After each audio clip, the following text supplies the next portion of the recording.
श्री स्वामी समर्थ. स्वामी शिवा मार्ग या माझ्या चॅनलवर तुम्हा सर्वांचं खूप खूप स्वामी भक्तांनो मनापासून स्वागत आहे. स्वामी महाराजांच्या कृपेने आशीर्वादाने आपल्या घरातील सर्व टेन्शन दूर हो, आपल्या घरात सर्वजण एकोपाने नांदो, आपल्या घरातील दुःख, आपल्या घरातील किटकिट भांडणे हे सर्व काही मिटो ही श्री श्री स्वामीचरणी प्रार्थना करूया आणि आपल्या आजच्या व्हिडिओला सुरुवात करूया. बघा, आज म्हणजे किंक्रात म्हणजे कर. भोगीच्या संक्रांतीच्या दुसऱ्या दिवशी येणारी ही जी कर असते, ही जी किंक्रात असते, असं म्हणतात की या दिवशी आपण जर आपल्या घरात भांडणे केले, काही वादवाद वादविवाद केले, तर वर्षभर आपल्या घरामध्ये भांडणे आणि वादविवाद हे होतच राहतात. पण आपण जर या दिवशी भांडणे, किटकिटी, घरातील वादविवाद, एकमेकासोबत पटत नाहीत काही गोष्टी, हे सर्व जर मिटवण्यासाठी हा जर एक उपाय केला, तर आपल्या घरात नक्कीच आपल्या घरातील भांडणे, कटकटी हे कायमस्वरूपी मिटतील आणि आपल्या घरामध्ये एकाच छताखाली आपण सर्वजण आनंदाने नांदत राहू. तर बघा, आज आहे किंक्रात म्हणजे कर. तर आता किंक्रात आणि कर ही जी असते ती ही कर उलथायची पण असते. आता हे कर उलथीनं म्हणजे सुद्धा काय हे मी तुम्हाला सांगणार आहे. आणि त्याचबरोबर आपल्या घरामध्ये ही जे एक वस्तू आपण जाळली आज सायंकाळी, तर आपल्या घरावर अखंड लक्ष्मीमातेचा वास राहील आणि आपल्या घरातील टेन्शन, आपल्या घरातील जे काही वादविवाद सतत होत राहतात बघा, की बघा छोट्या छोट्या कारणावरून घरात एकमेकाशी नवरा बायको असो, मुलगा वडील असो किंवा आई मुलगी किंवा सासा सुना, असे जे काही नाते आहेत ते आपल्या घरात सतत कुणाचं नाही तर कुणाच्या घरामध्ये भांडणे हे होत राहतात. मग ते भांडणे मिटवण्यासाठी, ते टेन्शन मिटवण्यासाठी, ते किटकिट मिटवण्यासाठी जर वर्षभरातून आजच्या दिवशी हा एक उपाय केला, तर आपल्या घरातील नक्कीच हे टेन्शन आणि वादविवाद भांडणे मिटतील. बघा, तुम्हाला सर्वांनाच माहीत आहे की आपल्या घरात एखादा आपण धूर केला, तर धुराच्या माध्यमातून, धुरामुळं आपल्या घरातील बरेच जी वाईट निगेटिव्ह ऊर्जा आहे ती बाहेर जात असते. तर आता आपल्याला धूर कशाचा करायचा आहे? जर तुमच्याकडे गाईच्या शेणाच्या गौरी असेल, बघा गाईच्या शेणाचे गंडे जे गौरी शेतामध्ये मिळते किंवा तुम्हाला कुठल्याही धार्मिक स्टॉलवरती गौरी मिळून जाईल गाईच्या शेणाची, ती गौरी आणायची, तिला पेटवायचं आता. आणि तिच्यावर आपल्याला राळ सर्वांना माहीत आहे बघा, जी नवरात्रामध्ये आपण राळ बाळतो देवीच्या समोर आरती होताना धूप, तो धूप, राळाची धूप आपल्याला त्या विस्तवावर टाकायची आणि त्याच्यासोबत थोडासा कापराची एक वडी, दोन वडी आपल्याला त्याच्यासोबत भुरकायच्या अशा.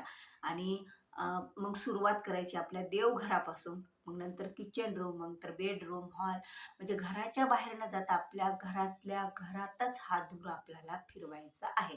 किती वेळा फिरवायचं, काय म्हणायचं, हे सर्व गोष्टी मी तुम्हाला सांगणार आहे, त्यामुळे व्हिडिओ नक्कीच शेवटपर्यंत बघा. बघा, ती गौरी पेटवली, त्यावर तुम्ही त्यावर तुम्ही ती राळ टाकली, त्याच्यासोबत तुम्ही कापूर टाकला, राळ आणि कापूर एकत्र करून टाकला तरीही चालेल. तो धूर म्हणजे अख्खा धूर होत राहावा, त्यामुळे सतत तुम्ही ती राळ आणि ती कापूर असा त्याच्यावर टाकतच राहायचं. मग देवघरात द्यायचे धूप, नंतर स्वयंपाकघरात जायचं आणि मनातल्या मनात म्हणत राहायचं की आमच्या घरातील जी वाईट ऊर्जा आहे, निगेटिव्ह ऊर्जा आहे, ती बाहेर निघून जावं आणि आमच्या घरामध्ये सतत चांगली ऊर्जा, पॉझिटिव्ह ऊर्जा येऊ आणि आपल्या घरामध्ये सतत लक्ष्मीमातेचा वास राहो, असं म्हणत म्हणत ती धुराची जी प्लेट तुम्ही आहे करणार, ते सर्वकडे जाऊन फिरवायची आणि नंतर ती देवघरासमोर पूर्ण शांत होईपर्यंत नंतर तो धूर आपण देवघरामध्ये ठेवायचा, आपल्या देवाच्या समोर. जे देवघरात नाही ठेवायचं, जिथं आपण देव ठेवतो, जे देवाचे आसन आहे तिथे नाही, देवघराच्या समोर एखाद्या फरशीवर आपण तो धूर ठेवून द्यायचा. आता बघा, आमच्याकडे गाईच्या शेणाची गौरी नाही, हाही प्रश्न पडतो. तर तुम्ही एखाद्या तुमच्या घरामध्ये एखाद्या खोक्याचा पुष्टा किंवा तुमच्या वहीचा म्हणजे जे की बिनकामाचे, कारण चांगले वही पुस्तक जर फाडायचे म्हटलं तर आपल्याला काहीही उपयोग होणार नाही त्या धूर करून, कारण साक्षात सरस्वती माता आपल्या पुस्तकात, आपल्या वहीमध्ये विराजमान असतात. म्हणून ज्या वह्या, जे जे पुस्तके जे आता खूप खराब झाले, ते आपल्या काही कामाचे नाही आहेत, त्याचे रिकामे कोरे पुष्टे आहेत किंवा एखाद्या घरात एखादं खोकं पडलेलं असतं बिना कामाचं, त्याचा सुद्धा आपण तेच पेटवून सुद्धा त्यावर राळ आणि त्यावर आपण कापूर थोडा टाकू शकतो आणि हा धूर करू शकतो. पण चांगले पुस्तकं, चांगल्या वह्या हे आपल्याला फाडायच्या नाही आहेत, कारण सरस्वती मातेचा वास त्यामध्ये राहतो. तर आपल्याला अशा प्रकारे सगळीकडे धूर करून आपल्या घरातील जी निगेटिव्ह ऊर्जा आहे ती आपल्याला बाहेर काढायची आहे आणि आपल्या घरात पॉझिटिव्ह ऊर्जा, सकारात्मक ऊर्जा आपल्याला निर्माण करायची आहे. तर या उपायानं काय होतं बघा, तुम्हाला सर्वांनाच माहीत आहे, जी राळ असते ती आपल्या घरातील निगेटिव्ह ऊर्जा बाहेर काढण्यासाठी अत्यंत महत्त्वाची आहे. आणि जो कापूर असतो, जर कापूर घरात जाळला, कापराचा धूर घरात केला, तर त्याने सुद्धा आपल्या घरातील अत्यंत जी खराब ऊर्जा असते ती बाहेर निघून जात असते. आणि आज कर आहे, किंक्रात आहे आणि त्यामुळे हा जो धूर आपल्या घरात केला तर आपल्या घरातील कायमस्वरूपी वाईट ऊर्जा निघून जाईल आणि आपल्या घरातील किटकिटी, भांडणे, टेन्शन हे मिटतील. तर अशा प्रकारे महिलांनो, आज सायंकाळी आपल्याला संध्याकाळी झोपेपर्यंत म्हणजे अख्खे तुम्ही 12 वाजेपर्यंत कधीही हा धूर आपल्या घरात करू शकतो, काहीही हरकत नाही. आणि हा धूर झाल्याच्या नंतर सुद्धा आणखी एक सेवा पण तुम्ही करायची आहे. आपल्या घरामध्ये कालभैरव अष्टक हे 11 किंवा 1 वेळा आपल्याला अगरबत्ती लावून सुद्धा म्हणू शकतो. आता शक्यच नाही आम्हाला आमच्या घरात धूर करणं, तर तुम्ही एक अगरबत्ती लावा देवघरासमोर. शांत तुम्ही आसनावर बसा आणि कालभैरव अष्टक 1 वेळा किंवा 11 वेळा सुद्धा म्हटलं तरी आपल्या घरातील वाईट आणि निगेटिव्ह ऊर्जा ही बाहेर जात असते. तर असा हा सायंकाळी उपाय आपल्याला करायचा आहे महिलांनो. तर हा उपाय आवर्जून करा, कारण प्रत्येकाच्याच घरात भांड्याला भांडं हे लागतं.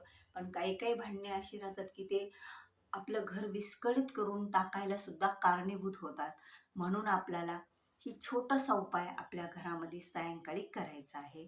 तर महिलांनो, चॅनलवर जर नवीन असाल तर चॅनलला सबस्क्राईब करा आणि व्हिडिओ आवडला असाल तर व्हिडिओला लाईक करा आणि जास्तीत जास्त लोकांपर्यंत, नातेवाईकामध्ये, मित्रमंडळामध्ये शेअर करा. कारण बघा, आपण एखाद्या माध्यमातून कोणाच्या घरचं दुःख मिटवत असेल, कुणाच्या घरचे भांडणे मिटवत असेल, तर त्याचं पुण्यसुद्धा आपल्या पदरात पडत असतं. म्हणून जास्तीत जास्त लोकांपर्यंत तुम्ही हा व्हिडिओ शेअर केला तर त्यांनासुद्धा याची माहिती होईल आणि ते सुद्धा या भांडणं आणि कटकटी टेन्शनमधून मुक्त होतील. म्हणून जास्तीत जास्त लोकांपर्यंत हा व्हिडिओ शेअर करायला विसरू नका. तर व्हिडिओ आवडल्यास व्हिडिओ लाईक करा, शेअर करा. चॅनलवर जर नवीन असाल तर चॅनलला सबस्क्राईब करायला विसरू नका. झालेली सेवा श्री स्वामी समर्थ महाराजांच्या चरणी रुजू करूया आणि आपला आजचा माहितीपूर्ण व्हिडिओ इथेच थांबूया. भेटूया अशा एका नवीन माहितीपूर्ण व्हिडिओसोबत. तोपर्यंत बोलत राहा. श्री स्वामी समर्थ. जय जय स्वामी समर्थ.